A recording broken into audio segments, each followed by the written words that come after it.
To the right of the Director is Deputy Director Antonio Pagatpat. To the right of Deputy Director Pagatpat is the Chief of Staff of the Office of the Director, Attorney Yelen Agus. To the left of the Director is the Chief of the Special Task Force and Computer Crimes Division, Attorney Jeremy Lutok. We also have on board Executive Officer Anglubin and Agent Terence. We also have with us this morning Attorney Ferdinand Topacio and the beloved mother. Ladies and gentlemen, he is with us, he is back. For the opening statement, the Director of the National Bureau of Investigation, Judge Jaime Santiago. Good morning po sa inyong lahat.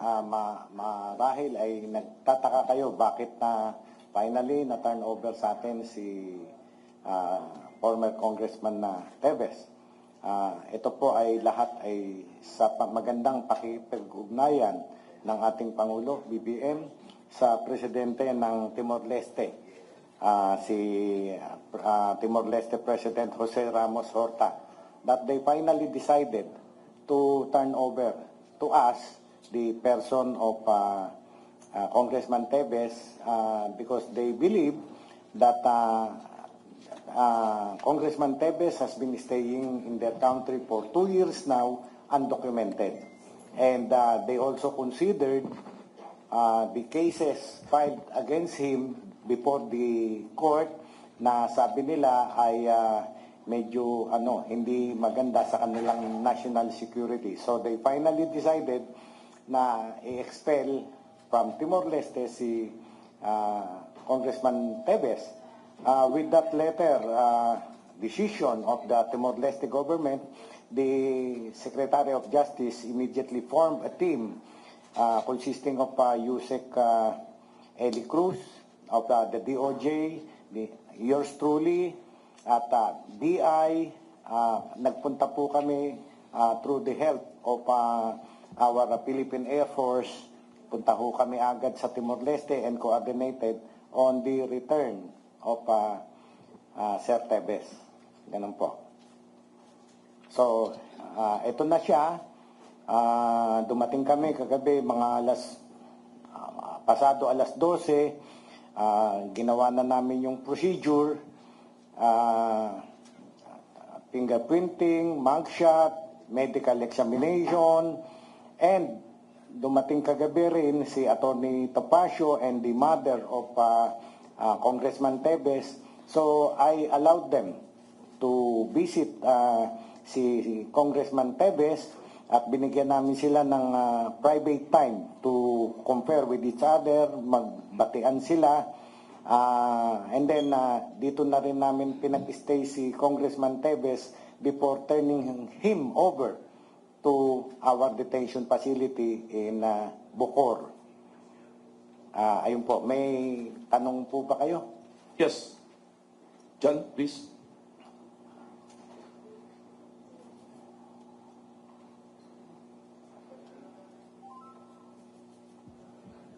Sure. Blessed day, sirs. Pwede po bang malaman lang po, Director, ano po yung mga kaso pong kinakaharap ni former Congressman Arnulfo Teves at ano po yung procedure na mangyari po after po dito sa NBI headquarters? All right. Yung mga cases na COS, Attorney Agus. Good morning. 10 counts of murder at Branch 51, Regional Trial Court, Manila. 13 counts of frustrated murder, Branch 51, RTC, Manila. 4 counts attempted murder, Branch 51, RTC, Manila. Another case for murder, Branch 12, RTC, Manila. Another case of murder at Branch 15, RTC, Manila. Another case of murder at Branch 63, RTC, Bayawan. Illegal possession of firearms and illegal possession of explosives, Branch 12, RTC, Manila. Terrorist Financing Prevention and Suppression Act, different sections under RTC Manila Branch, RTC Quezon City Branch 77.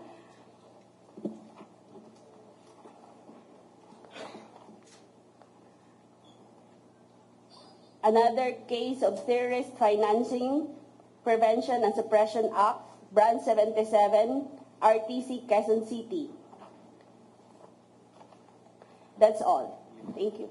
Opo. Director, we know for a fact, sir, na noong mga nakaraang mga buwan, gumulong po yung proseso sa Timor-Leste at nagkaroon po ng mga hearing sa korte po doon. At nagkaroon po ng mga desisyon na nag-prevent po para po mapa-uwi si Congressman Arnulfo Teves dito po sa Pilipinas. Ano po nangyari? Bakit po ngayon ay nandito na siya kasama po natin ngayon? Yun nga po, tulad ng sinabi ko sa magandang pakikipag-ugnayan ng ating Pangulo ni President Bongbong Marcos sa presidente ng Timor-Leste, si President Jose Ramos Horta. Ayun po, nag-decide po ang government ng Timor-Leste to finally turn over to us si Congressman Teves so that he can answer all the charges against him. Ganun po, kasimple lang ho yun. Yun. With that, the SOJ, Secretary Remulla ay nag-form agad ng team, kami nga po at sinundo na namin sa Timor-Leste si Congressman Teves. Director, last query na lang po. Tapos na po tayo sa mga procedures, mugshots, fingerprints. Ano po yung susunod na step po? Dito po ba siya ikukulong at or sa ibang facility? At bakit po doon po pala sa may mga information po na baka sa Bucor po gagawin po yung pagkulong? Thank you and good morning, Director, and to the media. As a matter of procedure, we will be preparing and submitting a return of the warrant of arrest, informing the issuing court that we have arrested and in custody of the person of Arnulfo Teves. From there, we will temporarily detain the person of the accused before our detention facility in Bucor, Muntinlupa. This is a separate facility from the Bureau of Corrections. This one is being supervised and maintained by the National Bureau of Investigation. Okay. After our return, the court, of course, acquires jurisdiction and the processes will now proceed. Yes, liwanagin ko rin, maraming nagtatanong sa akin, Sir, bakit Bucor? Mga convicted lang ang itina-turn over dun. Ganito po yan. Kami po, magmula ng gibain ang building namin sa Top Avenue, wala po kaming detention facilities. So nakipag-coordinate kami with Bucor, pahiramin kami ng space doon. So binigay sa amin ng Building 14. That Building 14 is distinct and separate from the Bucor na kung saan yung mga convicted ay nakakulong. Kaya yun po ang ginagamit namin. Kaya wag po kayong mamangha na bakit Bucor, no?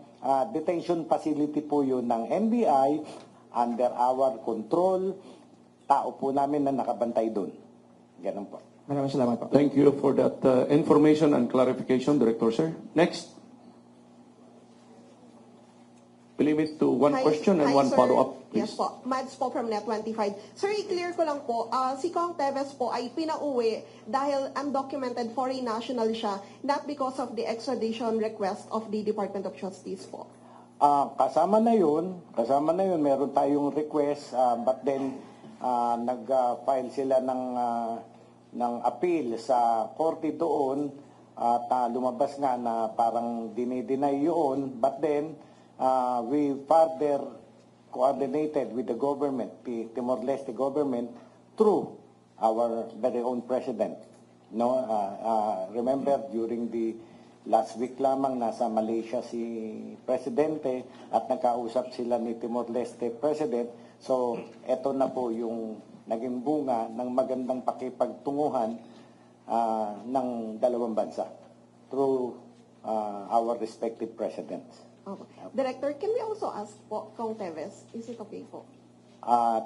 Tingnan natin kung sasagot siya. Sige po.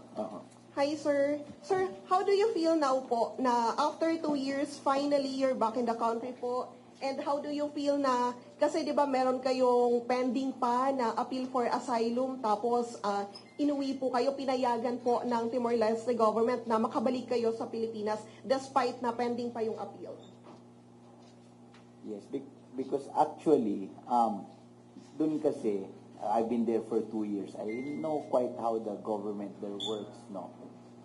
So, there's this judicial thing, but there is also what they call it something like political, which is the government.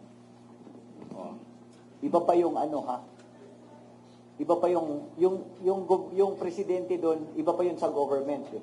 Government there is different.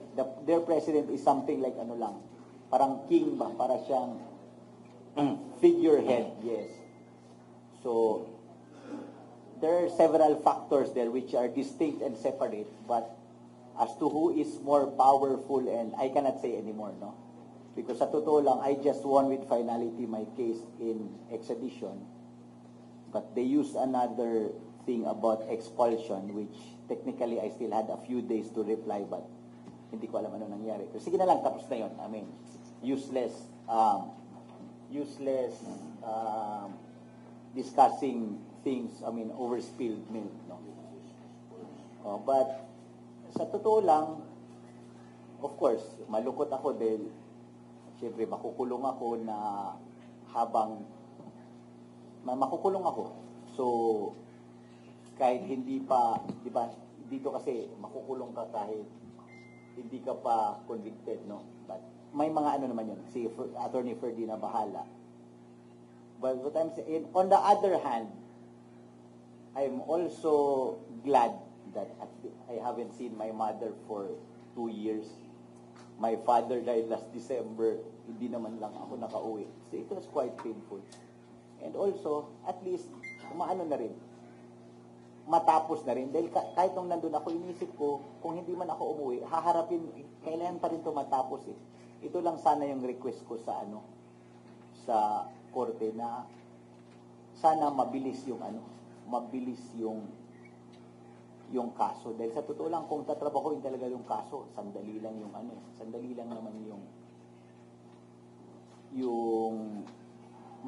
lang matapos kung ano. So, yun lang yung ano. Anyway, I trust my lawyers very well, and I know my conscience is clear. So, ang sa akin lang, sana lang mabilis yung proseso para matapos na. Di ba? Matapos na siya. Para tapos na. Thank you. Again, we kindly advise the ex-congressman of his rights, and the good counsel may answer for his client. Thank you, sir. Next. Hi, sir. Good morning. I am Camille Samonte from TV5. Question po kay Mr. Teves. Sir, just want to get your reaction dun sa naging statement ng government ng Timor-Leste. They were saying that one of the reasons why they decided to deport you is because of the implication of the national security ng bansa nila. Kung baga sinasabi nila, yung pananatili mo doon ay nakaka-apekto sa kanilang security? Siguro si Attorney Topacio na lang ang mas competent sumagot niyan. Attorney Topacio, sir? Ano lang. Yes, okay. Ganito lang yon. Kung sino man nagsabi nun, you know, everyone in this world are entitled to their own perceptions. You know. Thank you. Counsel may answer, please.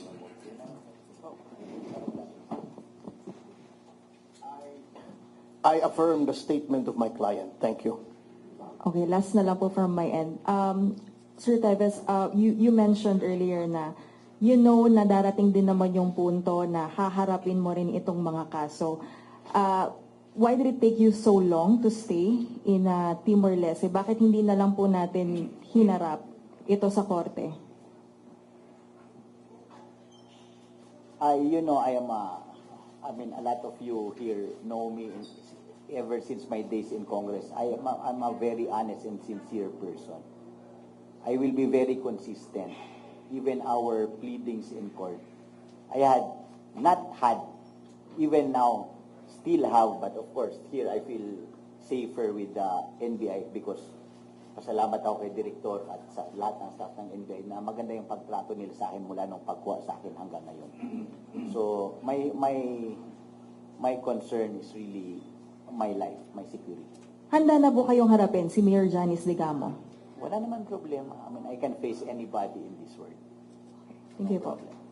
Thank you. Kindly address your questions to the good counsel. Next. Good morning po. Kay Attorney Topacio po.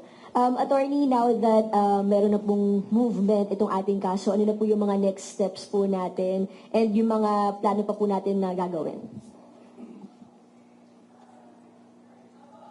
Mike, sir.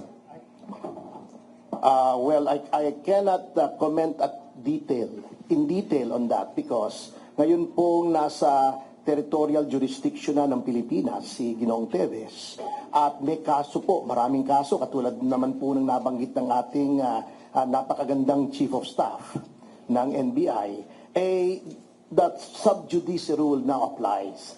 Suffice it to state that the lawyers who comprise the team to defend Mr. Teves will do everything under the law to give him our best defense. Doon na lang po natin iwanan yon. Thank you.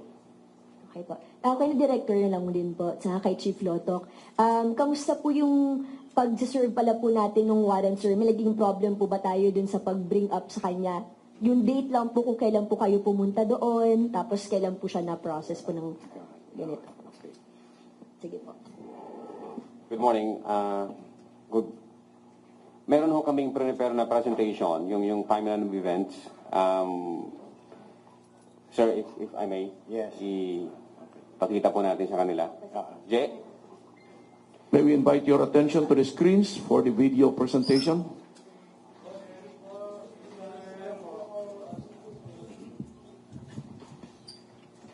Yeah, so yung first slide, Jay, please. So this is all about deportation and handover proceeding, as well as service of warrant of arrest against Sir Arnolfo Arnie Teves Jr. here. Next slide, please. So on May 27, we saw, it's public knowledge that the immigration authorities in Dili, Timor-Leste, arrested former Congressman Arnolfo Arnie Teves Jr. Next slide, please. Then on 28, the DOJ released a press statement on the status of the transfer of Mr. Arnolfo Arnie Teves Jr. Next slide, please. Then the same Department of Justice mobilized joint team composed of DOJ, NBI, and BI. Of course, the Philippine Air Force was there to facilitate the return of Arnolfo Teves Jr. following the Timor-Leste deportation order. Next slide, Jay.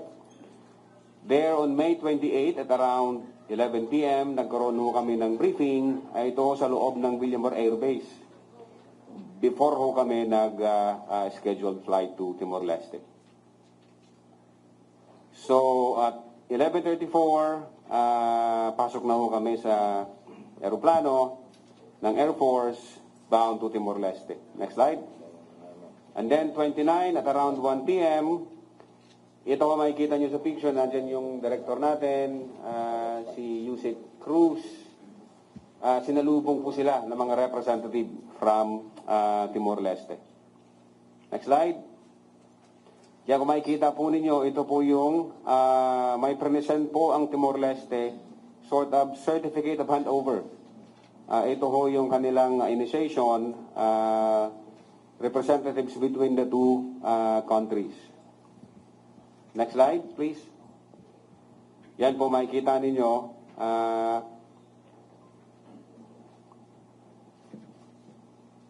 From the Philippines, makikita po ninyo si Director Santiago at si Yusek Cruz.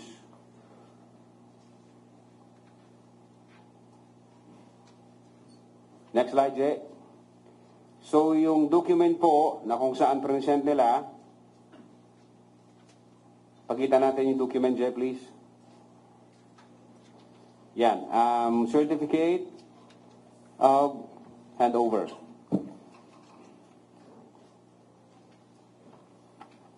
So yung mga conditions, but basically, yes, sir. I went over the condition of Timor-Leste. Sa makikita ninyo,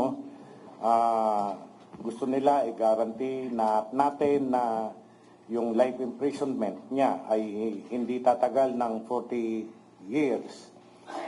Maiisip nyo, sangkatutak yung cases, kung sakaling may conviction, lampas-lampas yan sa 40 years. But then, yung condition nila na wag lalampas ng 40 years, gano'n naman talaga ang batas natin.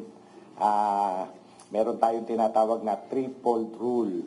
No? Maraming cases, yung totality nun, hindi dapat lalabas ng 40. So, ganun lang yun. So, yung sentence limitation, 40 years, no death penalty. Wala naman death penalty sa atin. Yan ang kinakatakot nila dun. Pinag-aalala ng Timor-Leste. Absolute prohibition na wag daw magka-torture, inhuman, degrading treatment. So, in-accord natin sa kanya lahat ng kanyang karapatan. Kagabi pa lamang, dumating si Mami, nagyakapan na sila, Congressman Tevez, including the lawyer. Binigay po natin lahat ng karapatan ng ating Congressman Tevez. No coerced evidence, siyempre, inadmissible naman yan sa atin. No political prosecution, criminal ito, criminal prosecution, walang dito. Fair and public trial, ganun naman po ang korte natin. So, ito po ay turnover from their immigration to our immigration. So, being a former judge, ina-advise ko ang ating immigration na, okay, you can sign that. Ayan, nagkaroon ng signature, immigration nila at immigration natin. So, Congressman Tevez was finally turned over to us. Ganun po kaayos ang nangyari kahapon. Next, please. Diyan kung makikita po ninyo, dala-dala ho ng Immigration Authority from Timor, si Kong Tevez, tinatransfer na ho siya sa possession natin. Andiyan, so isasakay na po siya sa Philippine Air Force aircraft.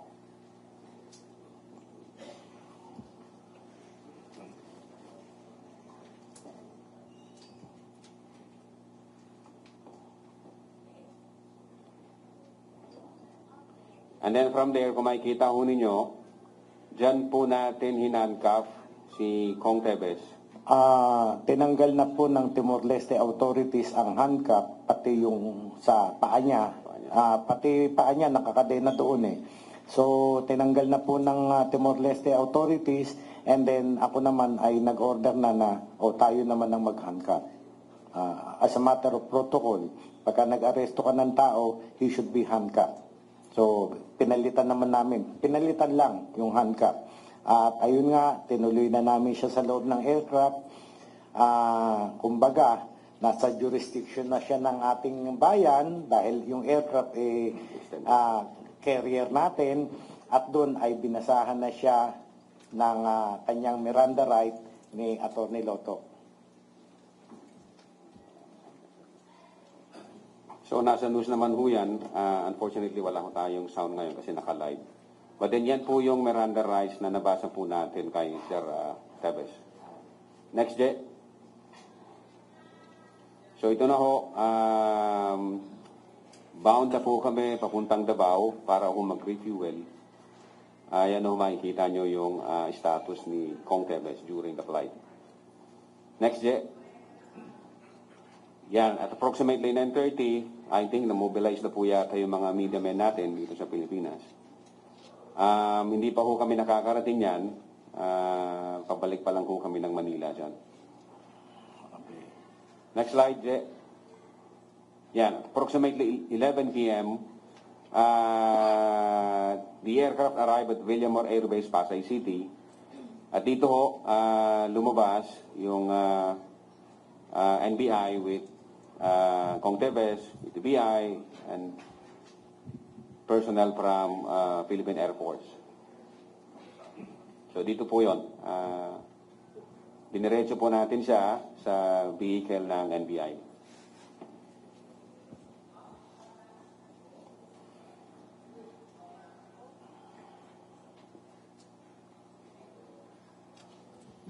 So from plane directly to NBI vehicle. Next slide, J. So dito po siya, ito na po yung sa loob ng building natin. Bantay sarado po ang si former Congressman Teves. Dahil sinamahan po siya ng director natin at iniakyat po siya sa 9th floor para dun ho simulan yung booking processes. So makikita nyo, nag-conduct ho ang NBI ng medical examination. Chinek ho yung buong katawan niya. And then ito ho yung DACT, yung fingerprint. Yan ho.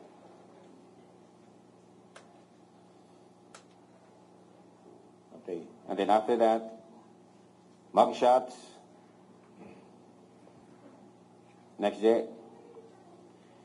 And then, I think ito yung pagdating nila Mami dito sa tanggapan ng NBI. Kasama ko si Atty. Topacio. Next day. And then lastly, ito ho yung nung na-reunite na ho si former Kong Teves sa kanyang mother. That's all po yung presentation natin. Thank you po. Thank you. So you will see from the start, we have accorded him all the human rights na dapat ibigay sa isang arrested person. No? Pati yung pagdalaw ni Atty. Topacio kagabi, pagdalaw ng nanay. After this, we will turn him over to our detention facilities. Okay na. The ex-congressman is advised to kindly allow his counsel to Okay na. speak. Kung may sasabihin kayo, si true counsel na lang. Thank you, sir. Yes, sir.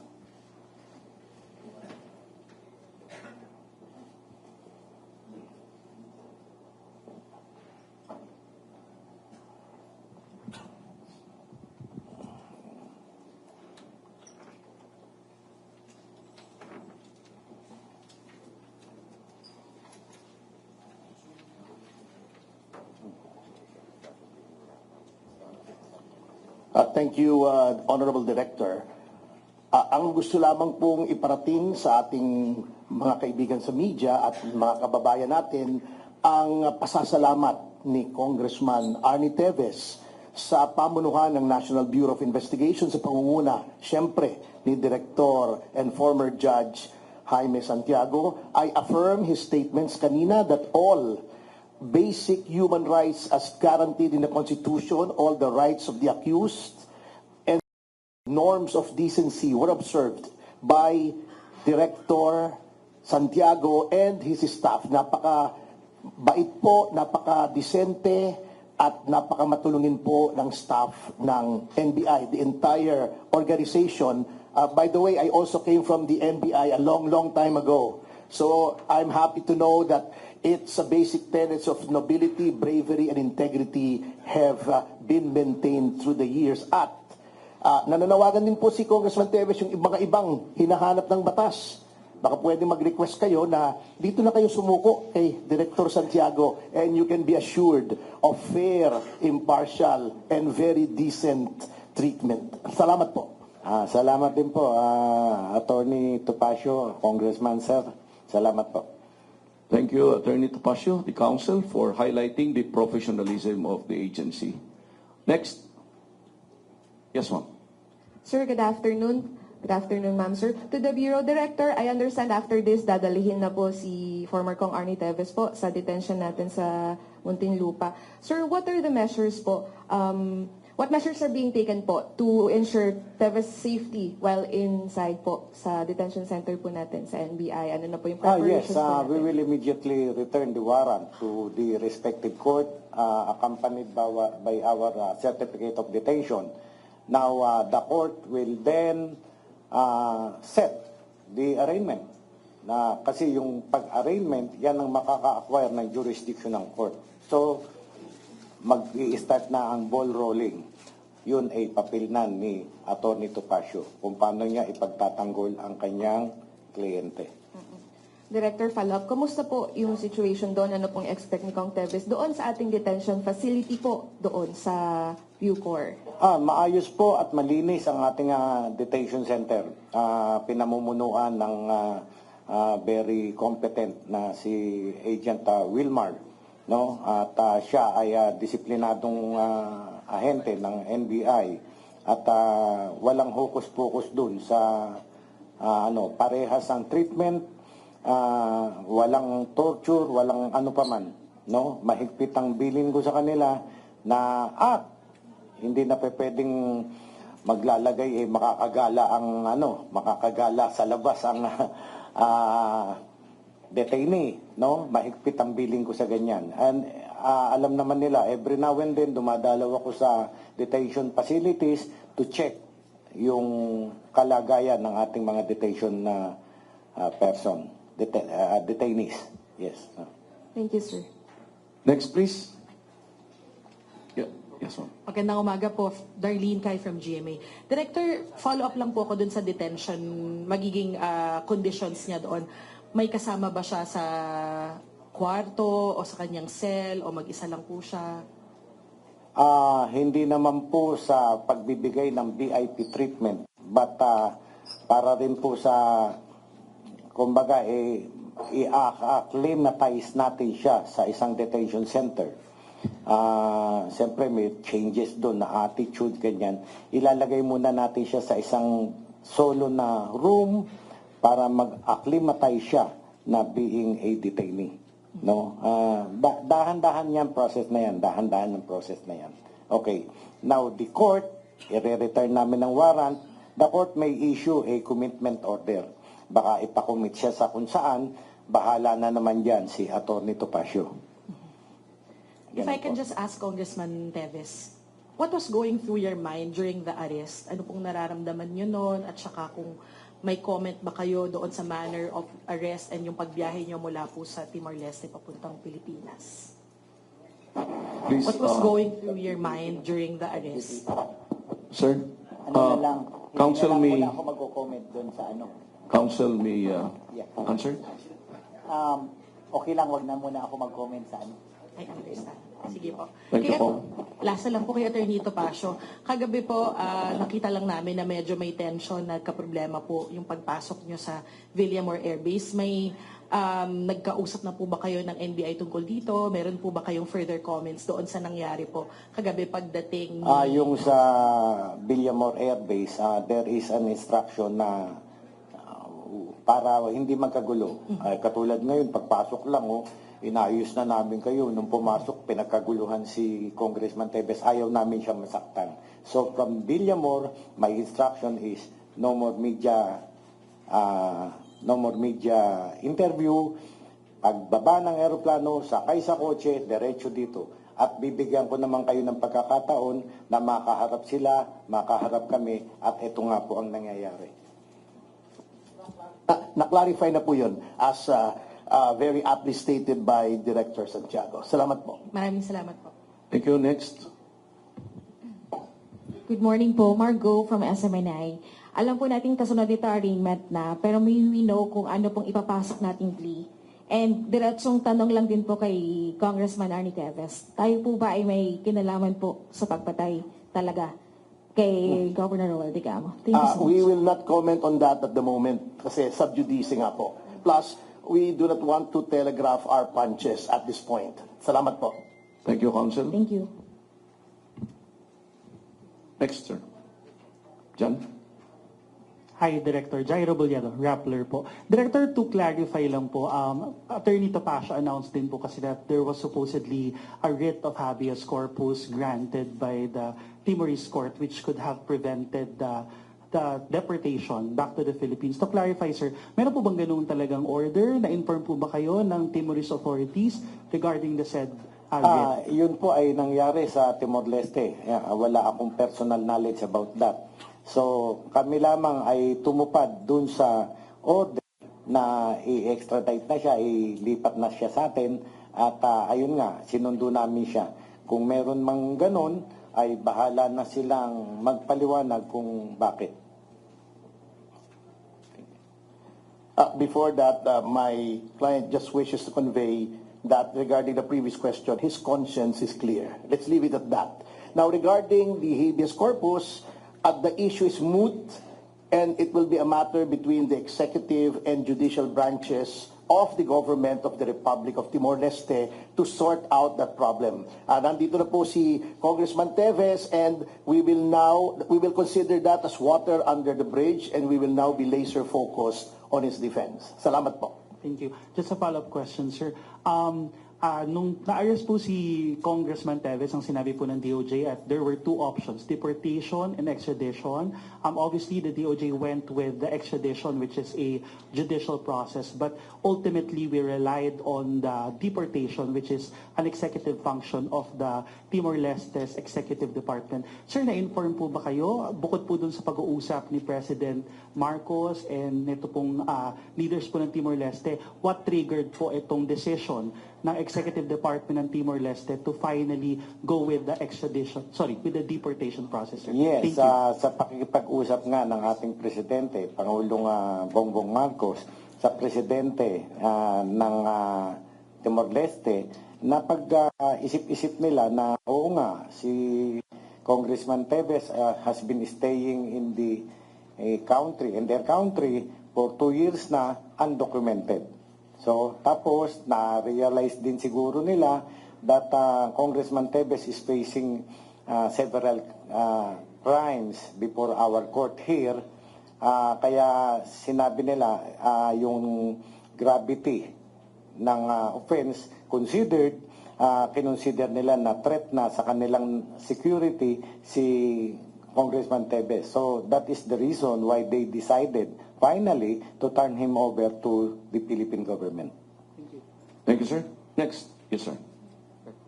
With your kind indulgence kay Ma'am Zenaida Teves, for the past 2 years, correct me if I'm wrong, ma'am, pero dalawang taon na po kayo hindi nagkikita personally ni former Congressman Arnold Teves. Now that he's here, and sinabi po niya kanina he's able to now face the charges wrap up against him, what are your thoughts as a mother to Kong Teves po? Go ahead po ba?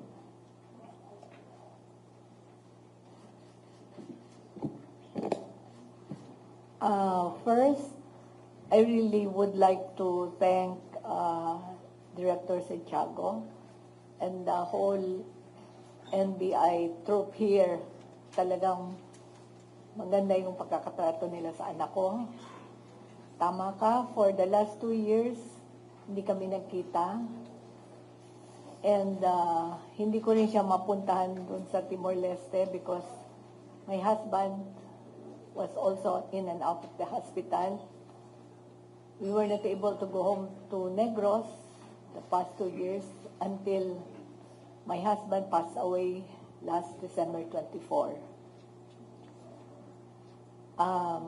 Nagpapasalamat ako sa Diyos na after 2 years, nakita ko na, naakap ko na yung anak ko.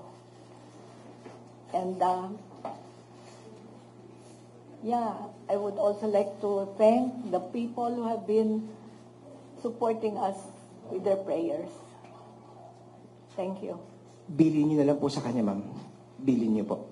Bilin niyo po sa kanya. Ang bilin ko talaga sa kanya is parating manalangin. They will be done. Alam niya yun. Thank you very much po. Thank you, madam. Good morning po. Isa Cotoner from Bombo Radio Philippines. Kay Director na lang po. Sir, nasabi kanina ni Kong Teves na hiling niya sana ay maging mabilis nga yung proseso. Ngayon na nakabalik na siya dito sa bansa natin. May we know kung ano yung timeline natin after the Bucor? Saan na po idediretso si Kong Teves?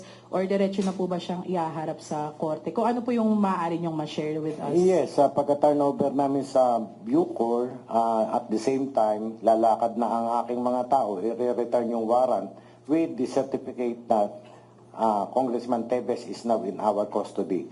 So the court now will set the arraignment of Congressman Teves. That will start the trial.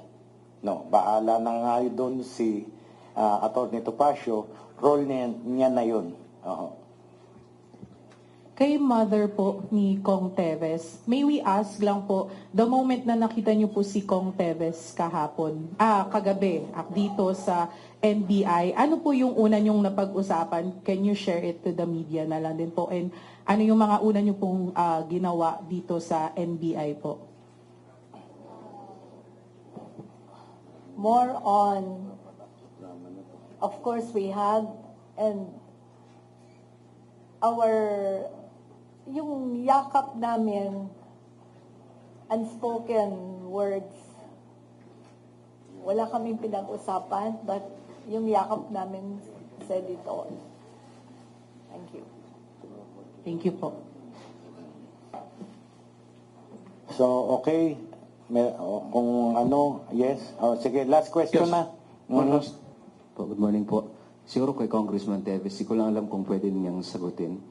Doon sa mga nauna po niyong, even sa pleading po niyo yata for asylum, natatakot kayo sa buhay niyo. And then, nabanggit na rin ito ni Topacio in the past na pre-judge na even of the Justice Department yung case.